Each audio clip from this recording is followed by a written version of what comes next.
अस्सलाम वालेकुम। आज हम लोग फाइनल ईयर प्रोजेक्ट डॉक्यूमेंटेशन का चैप्टर नंबर जो 1 है ना उसको देखेंगे कि उसको हम लोगों ने किस तरह से लिखना है।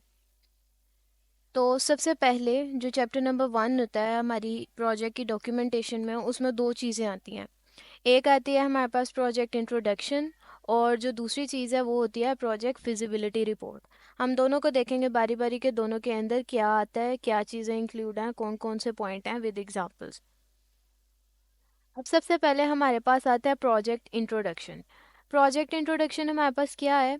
इसके अंदर हम लोगों ने अपने प्रोजेक्ट का ओवरव्यू देना होता है कि हमारा प्रोजेक्ट जो है वो इस तरह से काम कर रहा है, या इसे बनाने का ये मकसद है, जो बेसिक पर्पस होता है। अब इस चीज़ को हम लोग दो तरह से लिखते हैं। एक लिखते हैं कंबाइंड फॉर्म में, जिसमें हम लोग प्रॉब्लम और उसका सल्यूशन एक ही पैराग्राफ के अंदर या फिर दो पैराग्राफ के अंदर इकट्ठा लिखते हैं। ब्लेंडेड फॉर्म होती है, कोई सब टॉपिक्स नहीं बने होते। और जो सेकंड टाइप है उसमें ये होता है कि प्रॉब्लम स्टेटमेंट पहले लिखी जाती है और उसके बाद सॉल्यूशन का एक अलग से पैराग्राफ बनाया जाता है। ठीक है, इससे वो ये चीज़ बताते हैं कि ये प्रॉब्लम थी और इसके रिलेटेड हम लोगों ने ये सॉल्यूशन निकाला है, या हमारा प्रोजेक्ट जो है वो ये सॉल्यूशन आपको प्रोवाइड कर रहा है। अब जो तो ऐप या वेबसाइट करते हैं उनके लिए कंबाइंड फॉर्म जो है वो ज़्यादा सूटेबल होती है, और जो हार्डवेयर करते हैं उनके लिए प्रॉब्लम स्टेटमेंट वाला जो टाइप है वो ज़्यादा सूटेबल रहती है। लेकिन ऐप और वेबसाइट वाले बाउंड नहीं है कि वो कंबाइंड फॉर्म ही यूज़ करें, वो भी प्रॉब्लम स्टेटमेंट और सॉल्यूशन वाला जो है पार्ट उसको यूज़ कर सकते हैं। ठीक है, अब प्रोजेक्ट इंट्रोडक्शन जो हम लोगों ने लिखना है, इसके अंदर हमें कुछ चीज़ें होती हैं जिनको फोकस करना होता है, और वो क्या है? सबसे पहले आपका जो इंट्रोडक्शन है वो सिर्फ ब्रीफ और क्लियर होना चाहिए। ठीक है, इतना ज़्यादा लेंथी ना हो, इतना ज़्यादा जो सा है वो छोटा ना हो कि समझ ही ना आए।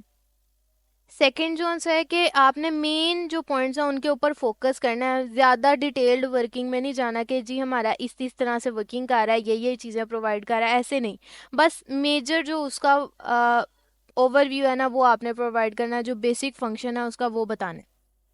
फिर थर्ड जो इम्पोर्टेंट पॉइंट है वो है प्रेजेंटेशन का, आपका स्टाइल उसका कैसा होगा। आपने इतनी ज़्यादा डेप्थ में नहीं जाना, इतना बड़ा करके नहीं लिखना कि जिसे कहना है अननेसेसरी इन्फॉर्मेशन वो नहीं प्रोवाइड करनी। शॉर्ट ब्रीफ और कंसाइज लिखना है आप लोगों ने। नेक्स्ट है प्रोजेक्ट फिजिबिलिटी रिपोर्ट। जो प्रोजेक्ट फिजिबिलिटी रिपोर्ट होती है इसके अंदर हम लोग सबसे पहले पर्पस ऑफ रिपोर्ट लिखते हैं कि हम ये रिपोर्ट किस लिए लिख रहे हैं। ठीक है, तो उसके अंदर आप छोटा सा एक पैराग्राफ लिखते हैं जिसमें आप बताते हैं कि हम लोगों ने इसकी ऐसे रिक्वायरमेंट्स इकट्ठी की हैं, इस तरह हम लोगों ने इसके रिसोर्सेज इकट्ठे किए हैं, वो रिसोर्सेज इनफ हैं हमारे प्रोजेक्ट को क्रिएट करने के लिए, और वो इस चीज़ को इंश्योर करते हैं कि हमारा जो प्रोजेक्ट है वो फिजिबल है। अब हम लोगों ने जो फिजिबिलिटी रिपोर्ट लिखी है उसको हम लोगों ने डिफरेंट फैक्टर्स को इवेल्युएट करके या उनको मैयर करके लिखा है। तो सेकंड नंबर पर आप लोगों ने क्या करना है, पहले वो छोटा सा पैराग्राफ लिखना है, उसके बाद आपने जितने भी फिजिबिलिटी फैक्टर्स हैं ना उन सबको मेंशन करना है। अब ये फिजिबिलिटी फैक्टर्स कौन कौन से होंगे? सबसे पहला होगा टेक्निकल फिजिबिलिटी, देन होगा operational feasibility, then economic feasibility, schedule feasibility, specification feasibility, information feasibility, motivational और लीगल एंड एथिकल फिजिबिलिटीज। तो ये सारी फिजिबिलिटीज फैक्टर्स हैं जो आप लोगों ने इसके अंदर मेंशन करने हैं, और बताने के हमारे प्रोजेक्ट को हम लोगों ने इस तरह से इवेलुएट किया है ताकि हम लोग इस चीज़ को इंश्योर करें कि हमारा प्रोजेक्ट फिजिबल है, इन टाइम कंप्लीट होगा, और रिसोर्स जो उनसे हैं वो ओवर यूज नहीं होंगे। ठीक है, अब टेक्निकल फिजिबिलिटी जब आप लोगों ने लिखना शुरू करना है पॉइंट, तो उसके अंदर क्या लिखना है? टेक्निकल फिजिबिलिटी होता क्या है? ये ऐसा पॉइंट है जिसके अंदर हम बताते हैं कि हमारा जो प्रोजेक्ट है उसे किस तरह की टेक्नोलॉजी रिक्वायर है, और क्या वो टेक्नोलॉजी फिजिबल है, क्या हम उसे एसेस कर सकते हैं या नहीं कर सकते। अब वो टेक्नोलॉजी कैसे हो सकती है, एग्जाम्पल से देखते हैं। यहाँ पर एक पैराग्राफ लिखा है जो एक ऐप के अकॉर्डिंग लिखा गया है, जिसमें लिखा हुआ है we are creating our project using Android studio platform as IDE, यानी कि हम लोग अपना जो डेवलपमेंट इन्वायरमेंट है उसमें एंड्रॉयड स्टूडियो को यूज़ कर रहे हैं।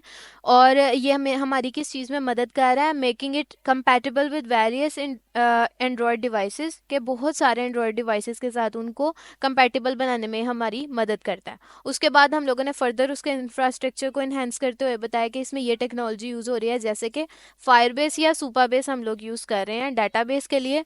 क्यों?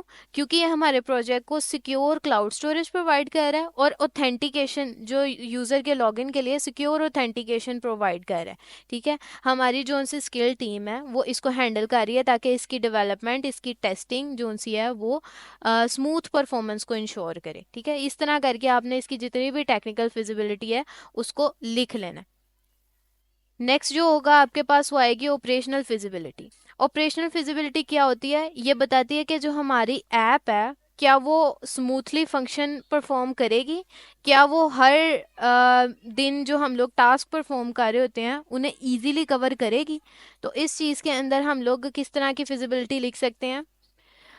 We have made sure the app will work smoothly for user. It is designed to be simple and easy to use, यानी कि हम लोगों ने इस तरह की ऐप बनाई है जो आसान है और हम सिंपली उसे यूज़ कर सकते हैं। इसका इंटरफेस क्लियर है, लोग इजीली इसको नेविगेट कर सकते हैं। हमारी टीम भी हर वक्त रेडी है हेल्प के लिए। इस तरह की जो चीज़ें आप लोगों ने लिखनी है ताकि हम बता सकें कि हमारा जो डेली बेसिस पर काम होना है इस ऐप के अंदर वो स्मूथली होगा, कोई इशू नहीं इसमें आएगा। ठीक है, थर्ड नंबर पर हमारे पास आएगा इकोनॉमिक फिजिबिलिटी। इकोनॉमिक फिजिबिलिटी क्या होती है? ये बताती है कि हमारा जो प्रोजेक्ट जो है वो क्या फाइनेंशियली अफोर्डेबल है, क्या हम लोग इसे जो बजट प्रोवाइड किया गया उसके अंदर अंदर कवर कर लेंगे। तो उसके लिए हम लोग किस तरह का डाटा अंदर लिख सकते हैं? We have a clear budget for the project. इसके अंदर आप लोग ये भी बता सकते हो आपने कौन सी टेक्निक यूज़ की है। हम लोग अपने प्रोजेक्ट के अंदर आगे जब देखेंगे तो हम लोग फंक्शनल पॉइंट एनालिसिस देखेंगे, हमने वो मेथड यूज़ करना है। ठीक है, लेकिन कुछ लोग अलग मेथड भी यूज़ करते हैं कोस्टिंग के लिए। तो आप लोगों ने अगर कोई और मेथड यूज़ किया आप उसका नेम भी यहाँ पर दे सकते हैं। ठीक है, उसके अलावा अंदर क्या लिखा हुआ है कि we are using affordable tool like Firebase so that we can keep our cost low. Firebase हो सकती है, सुपरबेस हो सकती है, जो भी आप लोग यूज़ कर रहे हो आप लोग उसका लिख सकते हो। और उसके बाद आप लोग अगर इस तरह की कोई ऐप बना रहे हो जो ऑनलाइन हर वक्त चलेगी, जैसे कि कोई गेमिंग ऐप हो जाती है या फिर कोई ई कॉमर्स ऐप हो जाती है, तो उसमें आप लोग ये लाइन भी एंटर कर सकते हो, the app is expected to make money through ads and in app purchases. ठीक है, ये आप उसके अंदर भी इन्वॉल्व कर सकते हो, अदरवाइज आप इस लाइन को इन्वॉल्व नहीं करेंगे। ठीक है, we have plan the budget to cover the development testing and launch. और यानी यहाँ सारे जितने भी फेजेस हैं उनका नाम लिखा है और बताया कि वो इस बजट के अंदर अंदर ही कवर होंगे और ये इस चीज़ को इंश्योर करेगा कि हमारी जो ऐप है वो इकोनॉमिकली फिजिबल है। ठीक है, उसके बाद शेड्यूल फिजिबिलिटी आती है। शेड्यूल से ही आपको पता चल जाएगा कि इसके अंदर हमने क्या बताना है कि हमारा जो प्रोजेक्ट है वो टाइम फ्रेम के अंदर अंदर कंप्लीट हो जाएगा। तो इसको कैसे लिखेंगे? We have set a timeline to finish the app on time, कि हम लोगों ने अपनी जो ऐप है उसे इन टाइम पूरा करना है। हम लोगों ने माइलस्टोन्स बनाए हैं हर एक फेज़ के लिए और वो फेजेस हम लोगों को बताते हैं कि हम लोगों ने अपनी जो ऐप है इतने ड्यूरेशन में पूरी करनी है। अब मैंने यहाँ 6 मंथ लिखा है, कुछ 5 लिखेंगे, कुछ 4 लिखेंगे, जो भी आपकी ड्यूरेशन बनती है आपने वो यहाँ पर लिख देनी है। Weekly check ins through Gantt chart. अब देखें यहाँ पर टेक्नोलॉजी जो सी है उसको भी मैंने मेंशन कर दिया कि हमने किसके थ्रू शेड्यूलिंग की हुई है।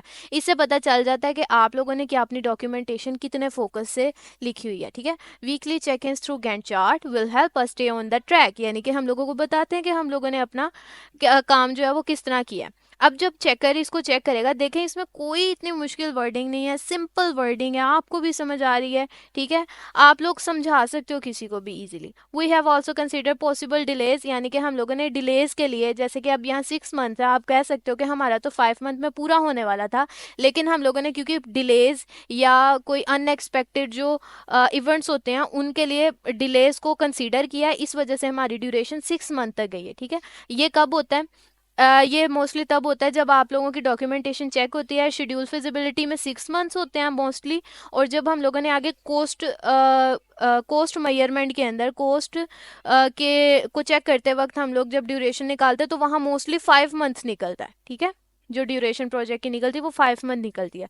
तो ये क्वेश्चन अराइज होता है कि वहाँ आपने 5 मंथ लिखे हैं, यहाँ 6 मंथ, तो इस वजह से यहाँ 6 मंथ लिखे क्योंकि हम लोगों ने डिलेज को भी अंदर कंसीडर किया है। तो आप लोग इजीली ये बात उन्हें कह सकते हैं, ठीक। नेक्स्ट हमारे पास स्पेसिफिकेशन फिजिबिलिटी आती है। और स्पेसिफिकेशन का मतलब क्या है कि क्या आपकी ऐप हर नेसेसरी रिक्वायरमेंट को और हर इम्पोर्टेंट फीचर को मीट कर रही है, यानी कि जो आपका मेजर पर्पस था क्या वो उसे पूरा कर रही है। तो उसको आप लोग इस एग्जांपल्स के थ्रू लिख सकते हैं या इस तरीके से लिख सकते हैं कि we know exactly what the app needs to do. क्यों? क्योंकि अगर आपको यही नहीं पता आपकी ऐप ने क्या करना है तो आप उसकी स्पेसिफिकेशंस को पूरा नहीं कर सकोगे। आप नहीं बता सकोगे कि हमारी ऐप की ये रिक्वायरमेंट थी, इसे ये काम करना चाहिए था।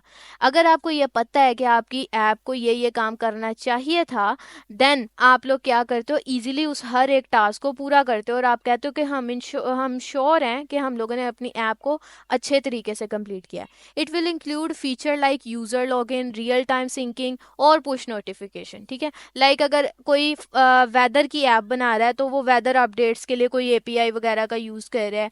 अगर वो कोई और मैसेजिंग ऐप बना रहा है तो वो कहेगा कि हम लोग इंक्रिप्शन एंड डिक्रिप्शन अंदर इन्वॉल्व कर रहे हैं, प्रॉपरली हमारा जो मैसेज है वो डिलीवर्स हो रहे हैं, ठीक है। तो इस तरह से आपने अपनी स्पेसिफिकेशन फिजिबिलिटी लिखनी है। एंड मेक श्योर कि आप लोगों ने जो डाटा अंदर लिखना है वो बहुत सिंपल हो, ठीक है। नेक्स्ट हमारे पास है इंफॉर्मेशन फिजिबिलिटी। इसका मतलब क्या है कि जो हमारे पास डाटा है वो हर टाइम यूज़र के लिए अवेलेबल होना चाहिए और रिलायबल होना चाहिए आपकी ऐप के लिए। अब इस से मुराद ये है कि यूज़र कौन है, सबसे पहली बात ये आती है। तो यूज़र वो हैं जो आपकी ऐप को यूज़ करेंगे। और रिक्वायर्ड डाटा कौन सा है, जो उनको रिक्वायर, जो यूज़र को रिक्वायर है। क्या जो यूज़र को डाटा रिक्वायर है वो आपकी ऐप उन्हें हर वक्त दे रही है, प्रोवाइड कर रही है? क्या वो रिलायबल है, इजी टू असेस है? ये चीज़ आपने इसमें बतानी है। एग्जाम्पल आपके सामने है। The app will use reliable data, we will put it from trusted sources sorry, and it store it safely in Firebase. Like अब यहाँ पर मैं ऐप की मोस्टली बात की हुई है तो इसके अंदर ये मेंशन है कि हम लोगों ने अपना डाटा इतने आसान फॉर्मेट में सेव किया हुआ है फायरबेस के अंदर कि जब भी यूज़र चाहता है वो उसे असेस कर सकता है। डाटा लाइक वेदर या फिर यूज़र इन्फो या कोई भी चीज़ जो है वो बिल्कुल एक्यूरेटली पीछे डाटाबेस के अंदर जाके सेफ है। And we are committed to privacy and we will follow the GDPR rule. ये जनरल हमारे पास डाटा प्रोटेक्शन रेगुलेशन के रूल्स होते हैं, ठीक है। तो हम ये कह रहे हैं कि हमने इन रूल्स के अकॉर्डिंग अपना जो डाटा है उसको सेव किया हुआ है। इस वजह से हमारा जो डाटा है वो कभी जो है ना यूज़र को डिले में नहीं मिलेगा, फौरन जब भी उसे असेस करना चाहता है ना वो उसे मिल जाएगा।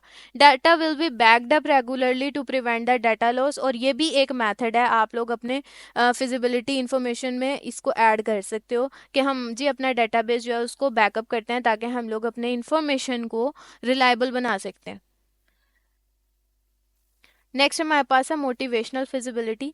मोटिवेशनल फिजिबिलिटी का मतलब होता है कि आपकी ऐप कितनी इंगेजिंग है, आपके जो यूज़र हैं वो कितना क्या कहते हैं मोटिवेटेड हैं आपकी ऐप को यूज़ करने के लिए, उन्हें कितनी ज़्यादा कहते हैं ना अट्रैक्शन होती है आपकी ऐप से कि वो आपकी ऐप को यूज़ करें।